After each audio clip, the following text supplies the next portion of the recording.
Voilà. Donc, je te disais, voilà, bienvenue à toutes. Et puis, je vais tout de suite laisser en fait la parole à Ouida qui va se présenter. Donc, naturopathe et coach spécialisé en maladies inflammatoires. C'est vrai que c'est un sujet qu'on n'aborde pas forcément toujours. Et malheureusement, c'est vrai qu'il y a de plus en plus de maladies de société en lien avec l'inflammation qui ne sont pas forcément bien détectées. Donc, je pense que ce sera utile à beaucoup de personnes pour savoir déjà ce qu'est une maladie inflammatoire. Est-ce qu'on est concerné parce que c'est pas forcément bien diagnostiqué non plus. Mm. Bah, tu vas nous partager de tous ces astuces et surtout la partie alimentaire en fait qu'on va pouvoir mettre en place pour donc mieux gérer les douleurs et puis diminuer ces problématiques inflammatoires. Je vais te laisser la main tout de suite. Si ça, je vais devoir couper un peu vos micros pour qu'il n'y ait pas trop d'interférences. Si Mm. jamais vous avez des questions, n'hésitez pas. Moi, je ferai un petit peu le relais pour que Ouida ne soit pas embêtée pendant sa présentation. Mais n'hésitez pas soit à lever la main, soit à me partager dans le chat vos petites questions. Je pense, voilà, bonjour à toutes. Ok, super. On gardera un temps, en tout cas, je crois que tu as prévu un petit temps en fin d'intervention, Oui, oui, pour oui, vraiment oui. une question un peu plus personnelle ou plus précise. Et puis, bah voilà, je te laisse te présenter, Ouida. Bonjour à toutes et à tous. Je ne sais pas s'il y a des garçons aujourd'hui, mais en tout cas, Ah bon. bonjour à toutes et à tous. Je suis ravie aujourd'hui, merci Carmen de ton invitation, de parler de mon sujet de prédilection, les maladies inflammatoires et surtout l'alimentation anti-inflammatoire. Et aujourd'hui, j'ai envie de vous donner quelques astuces, quelques tips que vous pouvez mettre en place dans votre processus de rémission. Alors, hop, alors, la présentation. Donc, ce qu'on va voir. Donc, ça, enfin, on va voir déjà qui suis-je pour ceux qui ne me connaissent pas. Qu'est-ce que c'est une maladie inflammatoire? Les principes de l'alimentation anti-inflammatoire, bah, ça, je pense que c'est la partie qui vous intéresse le plus. Les bénéfices de l'alimentation anti-inflammatoire sur nous, en tant que malades. Les aliments à privilégier. euh, et le processus de rémission. Pour moi, il y a un process, donc c'est important de le comprendre. Et puis, la gestion au quotidien. Donc, de l'alimentation anti-inflammatoire. Alors, pour ceux qui ne me connaissent pas, donc je suis Vided, on connaît sous le nom de Vidi sur les réseaux. Donc, je suis naturopathe spécialisée dans l'accompagnement des maladies inflammatoires. Ça, c'est moi avant. Alors, j'ai longtemps souffert de règles douloureuses. Donc, on m'a détecté la déméose, donc une sorte d'endométriose il n'y a pas longtemps. J'ai souffert d'anxiété et j'ai énorme jusqu'à il n'y a pas très longtemps. Je pense que j'étais pas loin d'une dépression. Bon, j'avais pas été diagnostiquée, mais pas loin. En tout cas, aujourd'hui, avec le recul, je me suis sentie énormément isolée. J'ai, j'avais honte de parler de mes problèmes, surtout que j'ai souffert pendant longtemps de diarrhée chronique. Et donc, comment vous dire gérer ça au bureau? Bon courage. Je sais pas comment j'ai fait, mais bon. J'ai réussi. Bah, évidemment, de douleurs digestives, donc de diarrhée chronique. J'avais des spasmes, enfin, j'avais tellement mal que je ne pouvais pas bouger de mon lit. J'ai arrêté de travailler pendant quelques mois, énormément de fatigue chronique, d'allergies saisonnières. Donc tous les printemps, je détestais cette saison parce que je souffert pendant longtemps de pollen, de tout ce qui est allergie, de problèmes ORL. Depuis petite, j'avais des grippes, des angines à répétition. Mais ça, aujourd'hui, je sais l'expliquer. J'avais de l'eczéma sur les bras ici. Aujourd'hui, je ne l'ai plus. Et le stress, évidemment, plus. Ça, c'est aujourd'hui, cette photo, je l'ai prise l'année dernière quand j'ai réalisé vraiment que j'avais retrouvé ma vie. Donc, pas plus de douleurs digestives ou quasiment pas. J'ai plus de diarrhée, mais vraiment, ça, je revis. J'allais aux toilettes au moins 10 fois par jour. Donc, comment vous dire, pour sortir, il fallait réfléchir à des plans pour trouver des toilettes. En plus, je ne pouvais pas aller n'importe où parce que j'avais peur de la propreté des toilettes qu'il y avait. Donc, je me baladais avec mon PQ et mes lingettes pour nettoyer les cuvettes et ma petite bouteille d'eau pour me laver. Bon, ça, c'est culturel. J'avais peur de manger, mais vraiment de manger parce que tout ce que je mangeais, j'avais l'impression me rendait malade. J'avais arrêté de me projeter sur des projets personnels, professionnels, et aujourd'hui, c'est pas le cas. Donc, mais ça, je vous annonce bientôt mon projet qui arrive dans quelques mois. Pour ceux qui me connaissent, ils savent ça.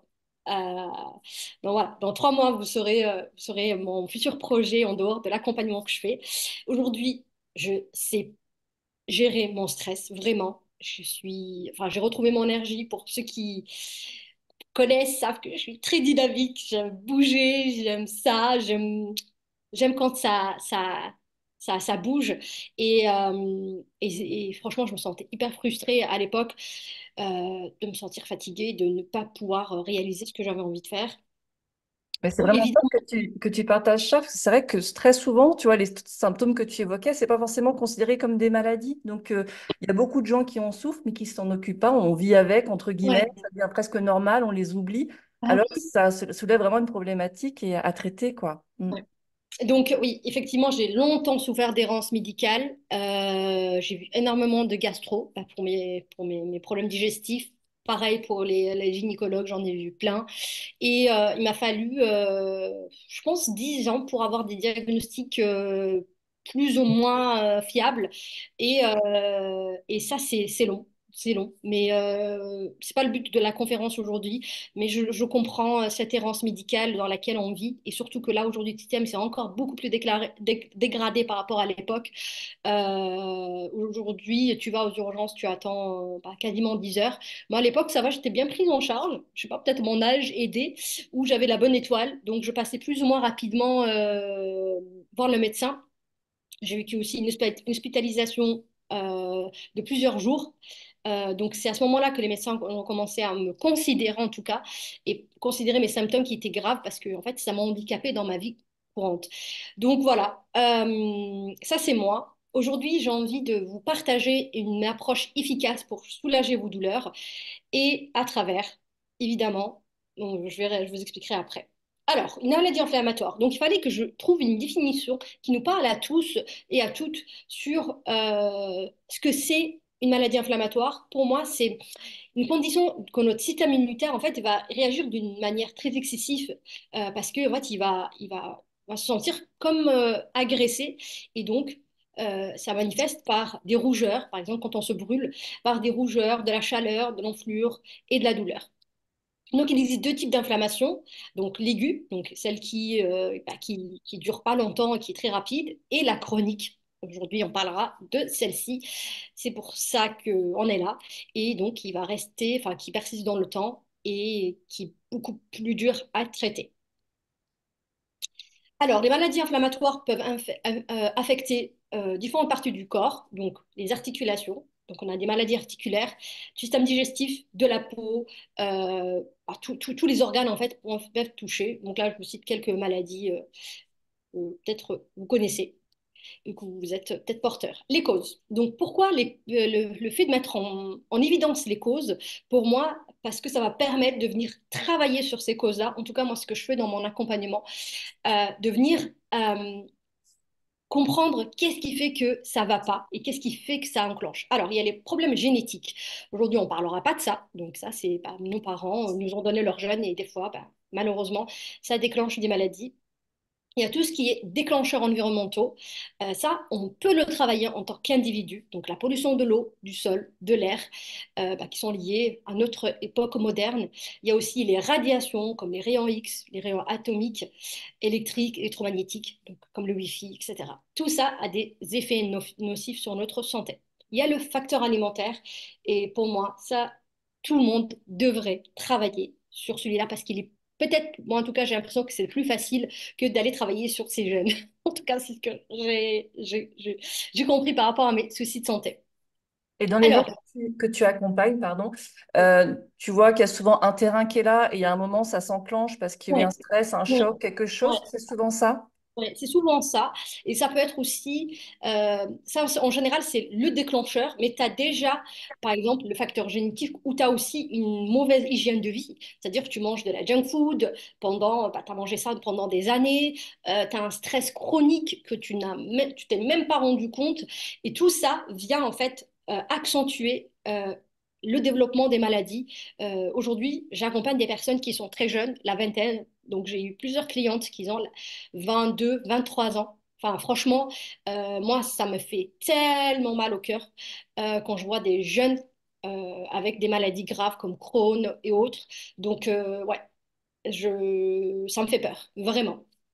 Donc, bah, comme je viens de dire, donc l'alimentation moderne vient perturber l'équilibre de notre flore intestinale. Donc, les microbes qui nous aident à avoir un bon système immunitaire. Et en fait, ça va augmenter la perméabilité donc, de notre muqueuse. Elle devient avec des petits trous. Et donc, tu as le passage donc des bactéries, mais aussi des aliments à travers les intestins. Et en fait, ils vont aller dans des tissus, dans des articulations, dans des organes. Et donc, ça déclenche les maladies chroniques.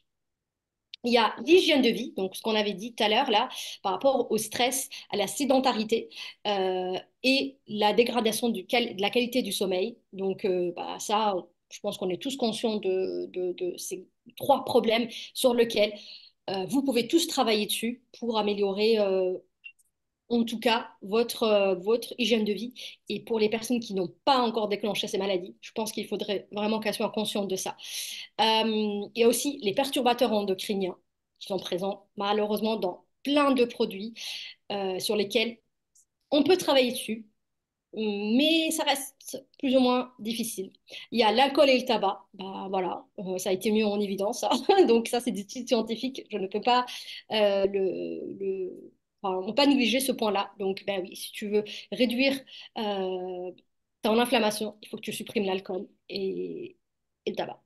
On n'a pas trop le choix. Alors, next slide. Hop. Alors, les différentes maladies inflammatoires, donc, alors, c'est juste pour que vous compreniez plus ou moins dans quelle catégorie vous êtes et savoir aussi travailler sur ça. Le but vraiment pour moi aujourd'hui, c'est qu'on se dit, OK, je suis dans cette catégorie-là, donc qu'est-ce que je peux travailler? Les maladies auto-immunes, donc ça, c'est ton corps qui s'attaque lui-même. Donc, il y a différentes maladies, la maladie cœliaque, la CEP, etc. Les maladies d'encrassement, ça, c'est beaucoup lié à ce qu'on mange, ce qui nous entoure, donc l'accumulation des déchets dans notre corps. Et donc, notre intestin grêle, ce que je viens d'expliquer tout à l'heure, devient beaucoup plus perméable et donc laisse passer ces fameuses bactéries. Et aujourd'hui, on sait que, par exemple, la maladie de Parkinson est liée aussi à l'alimentation moderne. Ça peut être aussi de la tendinite, ça peut être plein de choses. On se rend même pas, enfin on se dit non mais c'est pas possible que c'est lié à ça. Euh, L'élimination, donc là c'est les hémocomptoirs pour les naturopathes que nous sommes. On parle beaucoup de ça. En fait, c'est le rein, le foie, la peau, les muqueuses, poumons, mais aussi les intestins en fait n'arrivent pas à faire leur travail correctement pour éliminer les toxines qu'on a ingurgitées ou reçues dans notre vie. Voilà. Alors, les conséquences, je pense que vous les connaissez, c'est pour ça que vous êtes là. L'impact de ces maladies-là. Moi, je me dis donner quelques exemples sur moi. Donc, la réduction de la mobilité pour les activités quotidiennes. Donc là, tu vois, ton quotidien se dégrader, la fatigue chronique, mais aussi des conséquences sur le travail, l'anxiété, le stress,